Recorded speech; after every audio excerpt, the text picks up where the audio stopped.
நவபாஷான முருகர் மலையம்பாக்கம். அந்த கோபுரத்து மேலே பார்த்திங்கன்னா, நம்ம உடம்புல மனித உடலில் 72 முக்கியமான நரம்புகளை குறிக்கிற மாதிரி 72 துவாரங்கள் அந்த கோபுரத்து மேலே அமைச்சிருக்காங்க. அது ஒரு விசேஷம்.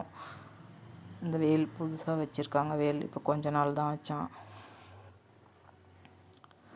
உள்ளே வந்து பிள்ளையார், வடபழனி சித்தர் இருக்காங்க. இந்த சித்தர் என்ன விசேஷம்னா, வியாழக்கிழமையில் நம்ம சாதாரண மக்களே வந்து வேண்டிக்கிட்டு பாலாபிஷேகம் பண்ணலாம். நம்மளே பண்ண வைப்பாங்க. அந்த சித்தருக்கு நம்மளே பண்ண வைப்பாங்க. அப்புறம் சிவன், நந்தி, நந்தீஸ்வரர், துவாரபாலகர்கள், நாகதேவதைகள். இந்த அம்மன் வந்து அம்மச்சார் அம்மன், பைரவர், ராமர் படம் வச்சுருக்காங்க. பௌர்ணமியில் இந்த கோயிலில் நல்ல விசேஷமாக இருக்கும். நைட்டில் ஒரு பூஜை நடக்கும். பகலில் வந்து அன்னதானமும் நடக்கும் இங்கே. இதெல்லாம் அந்த கோயிலோட சிறப்புகள். உற்சவமூர்த்தி, வள்ளி தெய்வ யானை இருக்காங்க.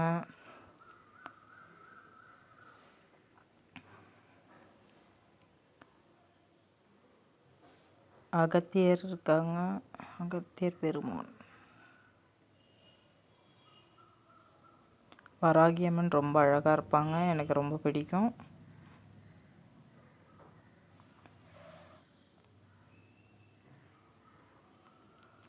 மேலே முருகர் சன்னதியில் வந்து பார்த்திங்கன்னா, இந்த இந்த நம்ம சன்னதி சுற்றி வர இடத்துல 5 பஞ்சபூதங்களை குறிக்கிற மாதிரி 5 துவாரங்கள் இருக்கும். இது வழியாக காற்றுப்பட்டு மேலே இருக்கிற ராஜகோபுரத்து மேலே இருக்கிற அந்த துவாரங்கள் வழியாகவும் காற்றுப்பட்டு சுவாமி மேலே வேர்வை துளிகள் மாதிரி வரும்.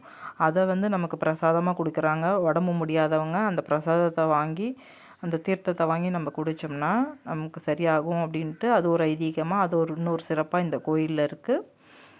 யாருன்னா சென்னையில் இருக்கவங்கெல்லாம் இந்த கோயிலுக்கு கண்டிப்பாக போய் பார்க்கக்கூடிய ஒரு கோயில். நவபாஷான முருகன் நம்ம பழனியிலே தான் பார்ப்போம். சென்னையிலேயே இங்கே இருக்குது.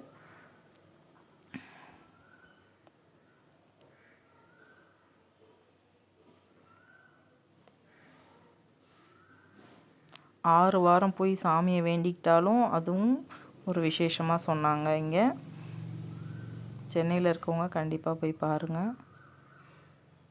வீடியோ கொஞ்சம் சுமாராக தான் இருக்கும். நான் இப்போ தான் பிகினர், அதனால் மன்னிக்கவும் ஏதாவது பிழை இருந்தால்.